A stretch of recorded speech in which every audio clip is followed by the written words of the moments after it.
सर्वाग्रे आदिगुरु पाद पद्म मंचाल से जीवन विष्णु पादाष्टोत्तर श्री श्रीमद् भक्ति वेदांत श्री गोस्वामी गुरु महाराज का भाई चरणारविंद में ज्ञापन करते हुए गुरु महाराज का प्रार्थना वैष्णव श्री श्रीमद् भक्ति वेदांत श्री नारायण गोस्वामी महाराज के भाई चरणारविंद में असंख्य गुरु का ज्ञापन करते हुए उनकी भेजना। तो उसमें उन्होंने बताया कि जब प्रभुपाद जी थे और प्रभुपाद जी की व्यास पूजा चल रहा था, तो उस समय प्रभुपाद जी उस संबोधन में गुरु पूजा है वो एक साधक के लिए और सिद्ध के लिए दोनों अवस्था में शिष्य के लिए नित्य है वो। तो इसीलिए गुरु की नित्य पूजा को ही व्यास पूजा कहते हैं।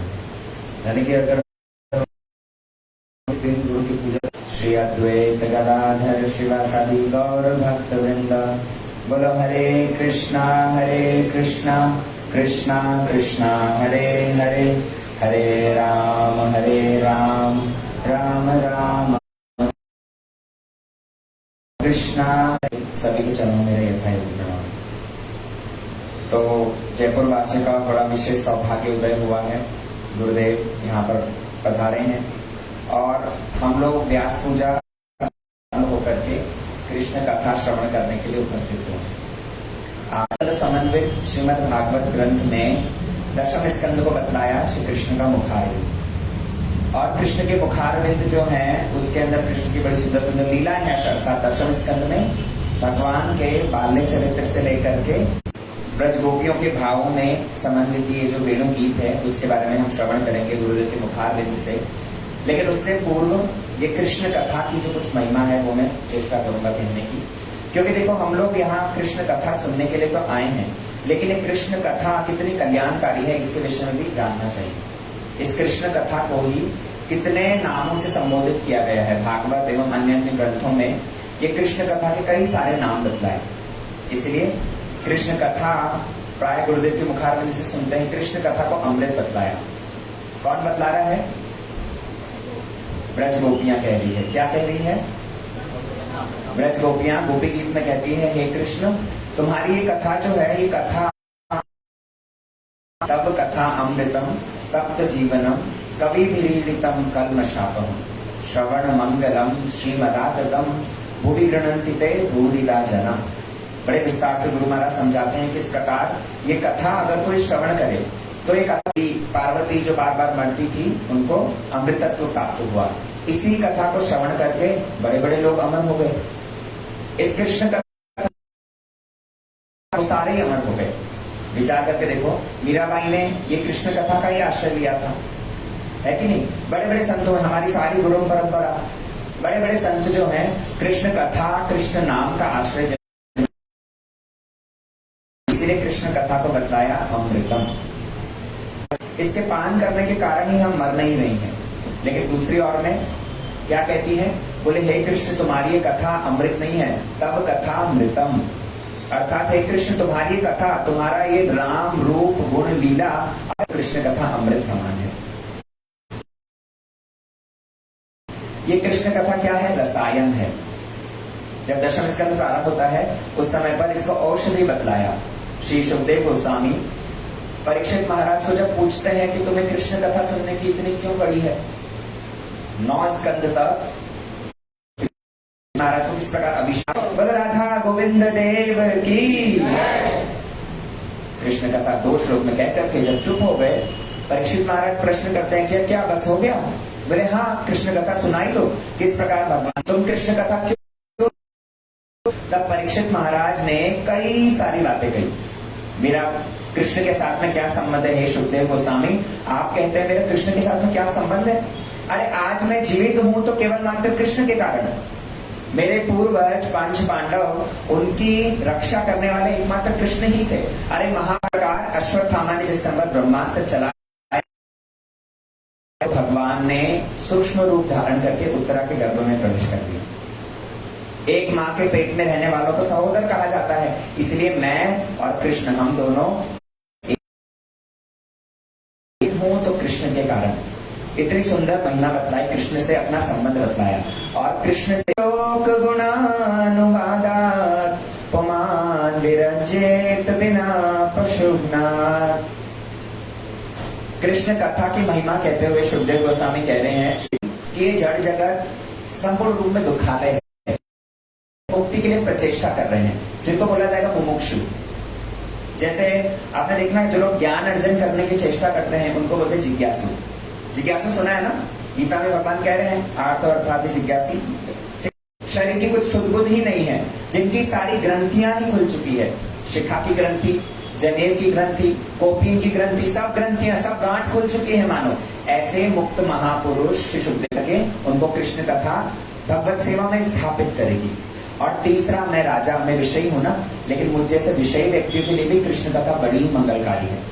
इसलिए कह रहे हैं निवृत्त तरशे उपगीयमाना भव औषध छोत्र मनोभिरामा। कृष्ण कथा का एक नाम बतलाया औषध। औषध मतलब दवाई। पहले श्लोक में क्या बतलाया था? क्या बताया था? अमृत। कृष्ण कथा अमृत है, लेकिन और एक इसका नाम बता रहे हैं औषध। आप लोगों ने दवाई खाई है, एलोपैथी होम्योपैथी दवाई खाई होगी ना। एलोपैथी दवाई कितनी कड़वी होती है, देखा है ना? खाते ही तुरंत पानी पियो, अंदर सटक लो। कह रहे हैं क्या कृष्ण कथा ऐसी कड़वी है? कृष्ण कथा क्या ऐसी कड़वी है? कहते हैं नहीं, भव औषध छोत्र मनोभिरामा।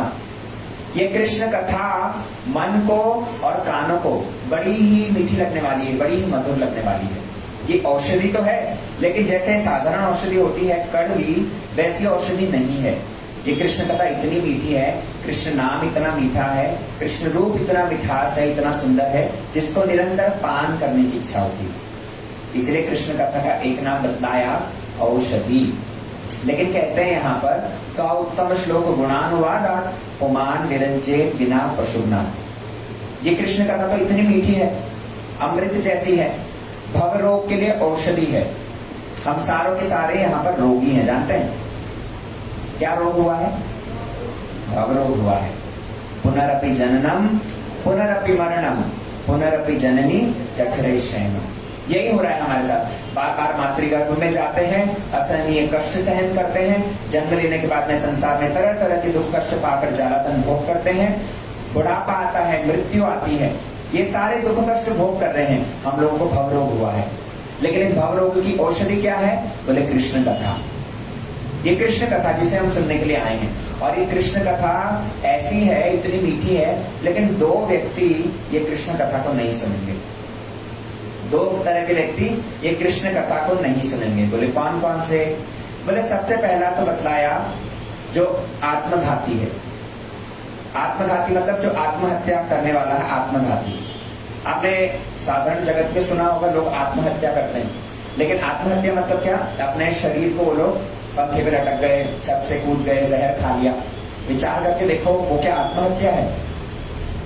आत्मा तो नित्य है। भगवान गीता में कहते हैं न जायते न म्रियते वा कदाचन अजो नित्यम शाश्वतो अयम पुराणो। ये आत्मा कभी मरती नहीं है, आत्मा का कभी जन्म नहीं होता। आत्महत्या कहने को बोलते हैं आत्महत्या, लेकिन आत्मा कभी मरती नहीं, शरीर ही मरता है। असली आत्मघाती कौन है? बोले जो इस आत्मा का मंगल विधान ना चिंता कर करके और केवल मात्र अन्य मुक्ति या भोगों की ओर आसक्त रहता है, ऐसा व्यक्ति ही आत्मघाती। ऐसा आत्मघाती व्यक्ति कृष्ण कथा नहीं सुनेगा। और दूसरा कौन? बोले पशुनाथ। पशुनाथ अर्थात बहेलिया, जो पशुओं की हत्या करता है। आप देखना निरंतर जीव हिंसा करते करते करते करते उसका हृदय पूर्ण रूप में कठोर हो गया है। कसाई लोगों को देखा है? कसाई लोगों को देखा है ना? आप देखना हमारे घर में अगर किसी का हाथ थोड़ा सा कट जाए, चाकू कुछ काटते हुए खून निकलता है, तो हमको तुरंत पीड़ा होती है। कहीं पर बैंडेज खोद करके तुरंत उसके हाथ में मलहम पट्टी करते हैं। लेकिन कसाई लोग देखना वहीं पर जीवित प्राणी को मार करके उसका चमड़ा उधेड़ करके बोटी बोटी काट काट करके और बिल्कुल बिना किसी झिझक के बेचते हैं। होता है ना? देखा है? ऐसे कसाई लोग, ऐसे पशुनाथ, ऐसे बहेलिया तो और भी ज्यादा खराब होता है। तो ऐसा व्यक्ति जो निरंतर हिंसा कर रहा हो, जो बार बार ऐसी हिंसा कर रहा हो, उसका हृदय पूरा पत्थर जैसा कठोर हो जाता है। इसलिए ऐसा व्यक्ति वो कभी भी कृष्ण कथा नहीं सुनेगा। एक समय क्या हुआ, 4 व्यक्ति श्री नारद जी के पास में गए आशीर्वाद लेने। नारद 4 व्यक्ति कौन कौन? बोले राजपुत्र, राजा का बेटा, एक साधु, एक ऋषि, तपस्वी ऋषि, और एक व्याध शिकारी। तो नारद जी उनको आशीर्वाद देते हुए कहते हैं, राजपुत्र चिरंजीव, माँ जीव ऋषिपुत्र क, जीववा मरवा साधु, माँ जीव माँ मर व्याध। क्या कह रहे हैं? 4 लोगों को नारद जी ने अलग अलग आशीर्वाद दिया। थोड़ा सा समझना।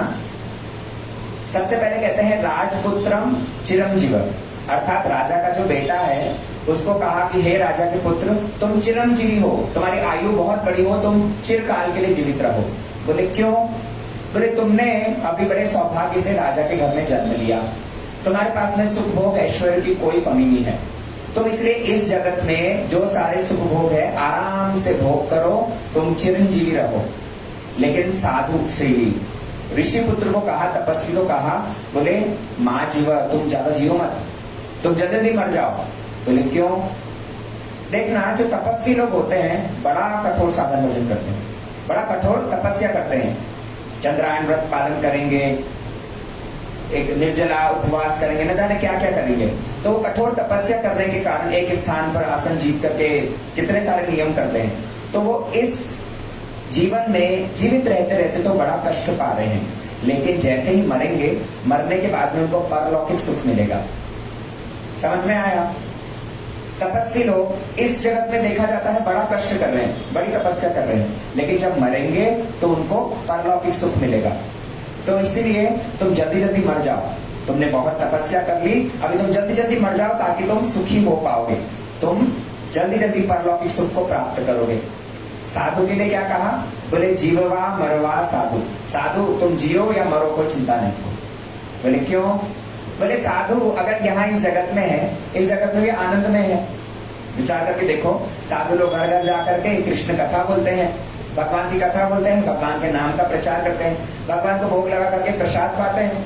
और विशेष करके महाप्रभु की धारा में तो महाप्रभु कहते हैं, आकंठ करिया करो प्रसाद सेवन, नाच गाओ भक्त संगे करो संकीर्तन। अरे बढ़िया पेट भर के प्रसाद हो, गले तक भर करके, और भक्तों के साथ में नाच गान कूद करो। एक बार सभी हाथ उठा करके बोलो, हरे कृष्णा कृष्णा कृष्णा हरे हरे, हरे राम राम राम हरे हरे। साधु जो है वो गुणातीत सुख की प्रचेष्टा कर रहा है। गुणातीत सुख मतलब इन त्रिगुणों से ऊपर। इसलिए साधु तुम जियो, यहाँ जब तक जी रहे हो तब तक आनंद में हो, कोई चिंता नहीं, और मरोगे तो भगवान के धाम जाओगे। मर भी गए तो भगवान के धाम जाओगे, कोई चिंता नहीं। इसलिए जीववा मरवा साधु, तुम जियो या मरो कोई चिंता नहीं। लेकिन व्याध, हे बहेलिया, माँ जीव माँ मर, तू जी भी मत मर भी मत। क्यों? बोले जब तक जिंदा रहेगा तब तक पशुओं को मारता रहेगा, जब तक जिंदा रहेगा तब तक सारे पशुओं को मारेगा, आत्महत्या करेगा, जीव हत्या करेगा, दूसरों को कष्ट दे रहा है। और मरने के बाद में तो तेरी क्या ऐसी तैसी होगी पता नहीं। मरने के बाद में जो नरक का दुख कष्ट भोग करना पड़ेगा, ऐसी असहनीय पीड़ा, इसके बारे में कल्पना भी नहीं कर सकता। इसलिए जीववा मरवा साधु, माँ जीव माँ मर। व्याध के लिए कहा कि हे व्याध, तुम जियो भी मत मरो भी मत, क्योंकि जो बहेलिया है उस बहेलियों को इस जगत का सुख क्या है उसके बारे में कुछ नहीं पता। शिकारी जिसका हृदय पशुओं को मार मार कर एकदम पत्थर जैसा हो गया है, ऐसा व्यक्ति भला इस जगत का सुख क्या भोग करेगा? उसको परलौकिक सुख के बारे में कोई ज्ञान नहीं है, चाहता नहीं है, और गुणातीत सुख भगवत भक्ति उसके बारे में तो चिंता ही छोड़ दो। इसलिए व्याध वो ऐसा पत्थर दिल हो जाता है, ऐसा जो कठोर हृदय वाले पशु को मारने वाले व्यक्ति हैं, ऐसे व्यक्ति ही कृष्ण कथा नहीं सुन सकते। बोलो वृंदावन बिहारी लाल की। इसीलिए कहते हैं तब औषध छोत्र मनोभिरामार, ये कृष्ण कथा औषधि के समान है। और भी इस कृष्ण कथा के कई कई अलग अलग नाम दिए हैं, हम होगा तो फिर श्रवण करेंगे। मैं अपनी वाणी को यही सब बोल करके विराम देता हूँ। गौर प्रेमानंदे हरि हरि हरे हरि बोल हरि।